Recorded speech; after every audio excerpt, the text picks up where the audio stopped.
কি বস, good morning বলবো নাকি আর মানে অন্য কিছু বলবো? যাক, আজকের দিনটা ছিল খুবই স্পেশাল, কারণ এখন সকাল সকাল চলে আসতে হয়েছিল আমাদের বাড়িতে কোচবেড়িয়াতে। সকাল সকাল হলেও তখন বাজে একটা আর কি, যাই হোক। তো তারপরে ঘট ডোবাতে এসেছিলাম, ঘট ফট ডুবিয়ে এখন এটা হচ্ছে আমাদের বানেশ্বর মন্দির। মানে একটু ঘোরাফেরা করে আমাদের শীতলা মাতা মন্দিরের সাইড দিয়ে এক পাক ঘুরে তো এখন হাতে ডাব ভাব নিয়ে যাচ্ছে। আর এটা হচ্ছে আমার বাবা, আর পেছনে হচ্ছে আমার মা। আর এখানে অনেক হরিনামের দল আছে, এখানে আমাদের দিদার ফিদারা অনেক সবাই আছে।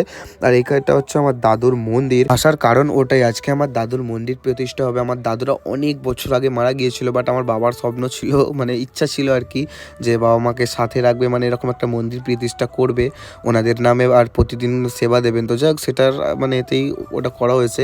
আর এখন আমরা ঘুরতে এসেছি একটা জায়গায়, আমি আর আমার দুটো ভাগনা। এই হচ্ছে একটা ভাগনা, এর নাম হচ্ছে রাজ। আর তোমরা একে তো চিনবেই, কারণ একে কিছু কিছু ভিডিওতে দেখতে পাও। তো আমরা এখন অ্যাডভেঞ্চার করতে যাচ্ছি, মানে আমরা এখন ঘুরতে এসেছি। দূর থেকে একটা জায়গা দেখলাম, ওই জায়গাটায় যাওয়ার সবার খুব ইচ্ছা হলো। তো আমরা বললাম চলো, ইচ্ছা যখন হয়েছে ওখান থেকে ঘুরেই আসবে। এই যে জায়গাটা ভাই মারাত্মক লেভেল, ঠিক আছে? ওখান থেকে ওই রকম লাগছিল, আর এখানে আসতে কীরকম লাগছে তোমরা খালি দেখো, খালি মানে আর কিছু বলতে হবে না, জায়গাটা খালি দেখো। আর এখান থেকে ভাই এখন ফাইনালি আমরা বেরিয়ে যাচ্ছি, ঠিক আছে? মানে ঘোরাফেরা তো করেছি, ওখান থেকে কিছু ফটোশুটিংও করেছি। এবার পালাই, নালে যাদের জমি তারা কেলাবে। তো যাক, এই স্কুটিটা নিয়ে এসেছিলাম, এটা হচ্ছে আমার ভাগনার স্কুটি।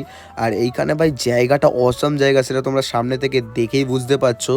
আর এই জায়গাটা মানে আলাদাই একটা। এখানে যদি কেউ আসো ভাই ফটোশুটিং করতে, অবশ্যই ভাই ভাইকে ডেকে আনো। তো যাই হোক, তারপরে এখন খেতে বসে পড়েছি। আমরা তিনজনে বসেছি, সবাই দাঁড়িয়ে যে ই কর ই ই ই, হ্যাঁ ঠিক আছে ঠিক আছে, দাঁতের মধ্যিখানটা ফাঁকা আছে ভাই, ঠিক আছে? ও কোনো ব্যাপার নেই। যাক, উল্টোপাল্টা কত বই না, চুপ করে চুপ মেরে খাবে। তো তারপরে ফাইনালি আমাদের কাসন্দি চললো, শশা চলে এলো, তারপরে ওই ভেজিটেবল সব চলে এসেছিলো। তো খাওয়া দাওয়া চলছিল। তো এখন এসছে নান, ঠিক বললাম তো? যাই হোক, ঠিক আছে ভাই, নান এসেছিলো, নান দিয়ে ভাই চানা পনির মেরে দিয়ে ভাই সবাইকে বলে হাই কর। তারপরে ভাই আমার ভাগ্নে এখন হাই করছে। যাই হোক, এ আবার আমাকে পনির দেখাচ্ছে। যাক, সন্ধ্যা হয়ে গেছে, এখন নাকি মন্দিরকে একটু আগুলতে হয় বা আশেপাশে থাকতে হয়। আমি আর আমার দাদু গাড়ি ছিলাম। যাক, ভিডিও যদি ভালো লাগে অবশ্যই সুন্দর করে একটা কমেন্ট করে দিও।